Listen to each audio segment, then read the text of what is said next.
Bonjour Laurent Baumel, député PS d'Indre-et-Loire. Vous faites partie des frondeurs à l'Assemblée, en tout cas ceux qu'on appelle comme ça. On est un peu perdu, au moins en matière de discours. Qui a raison?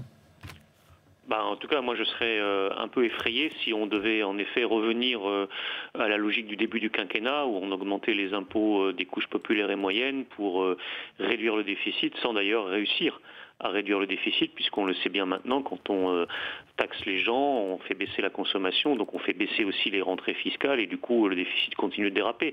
Donc on a compris qu'on avait fait une erreur, on a commencé timidement, pas suffisamment, à faire le chemin inverse. Il serait dramatique de repartir en arrière à nouveau.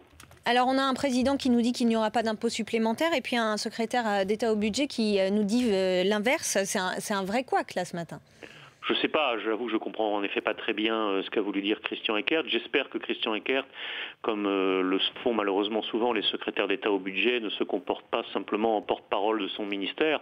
On sait qu'à Bercy, les gens sont assez obsédés par la recherche de recettes fiscales un peu partout pour combler les déficits. C'est leur obsession.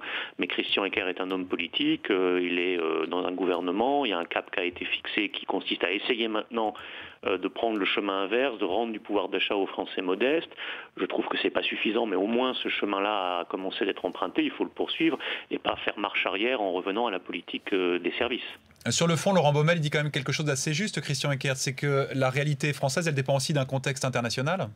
Oui, mais on voit bien en France comme en Europe que c'est pas en matraquant fiscalement les couches populaires et moyennes qu'on fait baisser les déficits. Puisque, comme je le disais à l'instant, on fait baisser la consommation, on fait baisser la demande, donc on fait baisser les recettes fiscales et donc le déficit, lui, continue d'augmenter. C'est exactement ce qui s'est passé l'année dernière. On devait faire 3%, on a fait 4,4% parce que la politique est trop restrictive.